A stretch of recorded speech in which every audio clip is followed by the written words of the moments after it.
அனைவருக்கும் வணக்கம். அடுத்தபடி பார்த்திங்கன்னா நம்முடைய யூஜிடிஆர்பி லாஸ்ட் இயர் ரெக்ரூட்மெண்ட்டில் செலக்ட் ஆன மிஸ்ஸஸ் ஜோதி மேம் மார்க் பார்த்திங்கன்னா 125 மார்க்ஸ், ரேங்க் வந்து 30வது ரேங்க் எடுத்திருக்காங்க. நம்ம சென்டரில் ஃபஸ்ட்டு மார்க் எடுத்தவங்க இவங்க தான் யூஜிடிஆர்பியில். ஸோ அவங்க வந்து எப்படி படித்தாங்க அப்படின்ற அவங்களுடைய எக்ஸ்பீரியன்ஸ் எல்லாத்தையும் உங்கள்கிட்ட ஷேர் பண்ணுறாங்க.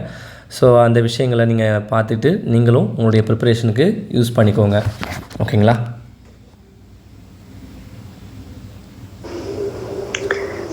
நான் யூஜிடிஆர்பி கோச்சிங் ரத்னா சார் கிளாஸில் சேர்ந்து தான் படித்தேன். அது எக்ஸாம் கால் பண்ணின அந்த டேட்டில் தான் நான் ஜாயின் பண்ணினேன்.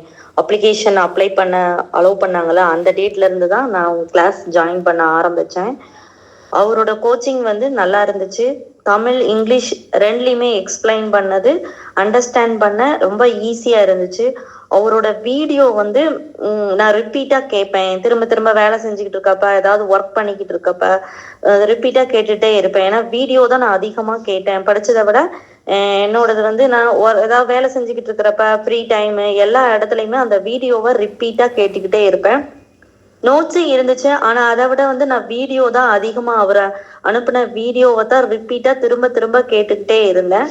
அது இல்லாமல் படித்து முடிச்சுட்டு திரும்ப ரிவிஷன் பண்ணுறது தான் ரொம்ப இம்பார்ட்டன்ட். நம்ம எவ்வளோ டைம் ரிவிஷன் பண்ணுறோமோ அவ்வளோ டைம் மெமரியாக இருக்கும். நான் இன்னுமே அதிகம் மார்க் வாங்கியிருக்கலாம். ஆனால் ரிப்பீட்டாக அந்த ரிவிஷன் கொஞ்சம் குறைவாக இருந்துச்சு. நல்லா ரிவிஷன் பண்ணோன்னா இன்னும் நிறையா மார்க் வாங்க சான்சஸ் நிறையவே இருக்குது. நிறைய மார்க் வாங்கணும் அப்படின்னா திரும்ப திரும்ப ரிவிஷன் பண்ணுங்க. அப்புறம் டெஸ்ட் அவர் நிறைய டெஸ்ட்லாம் கொடுத்தாங்க. அந்த டெஸ்ட் அவர் சொல்கிற டைம் கரெக்டாக படித்து மேக்ஸிமம் படித்து எழுதுறதுக்கு ட்ரை பண்ணணும். அப்படின்னா அதுவே நமக்கு ஒரு டைம் கரெக்டாக மேனேஜ் பண்ணுறதுக்கு ஈஸியாக இருக்கும். டைம் ஷெட்யூலுக்கு எக்ஸாம் எழுதுறப்ப அந்த டைம் நமக்கு கரெக்டாக அந்த டயத்துக்குள்ளே முடிக்கணும் அப்படிங்கிறது அந்த டெஸ்ட்டில் யூஸ்ஃபுல்லாக இருக்கும். நம்ம எத்தனை மார்க் வாங்குகிறோம், எவ்வளோ தூரம் படிச்சிருக்கோம் அப்படிங்கிறது அந்த டெஸ்ட் போட்டு பார்த்தா தான் நமக்கு நல்லா தெரியும். ரொம்ப அவரோட கிளாஸ் யூஸ்ஃபுல்லாக இருந்துச்சு. ஏதாவது டவுட்னாலும் கேட்டுக்கலாம். அவர்கிட்ட கால் பண்ணியோ மெசேஜ் பண்ணியோ கேட்கறதுக்கு அவரை திரும்ப கேட்டால் அந்த டெஸ்ட்ல டவுட்டெல்லாம் சொன்னார். அது ரொம்ப யூஸ்ஃபுல்லாக இருந்துச்சு. ஓகே, நான் இப்படி தான் படித்தேன். என்னோட சக்ஸஸ்க்கு இதுதான் காரணம்.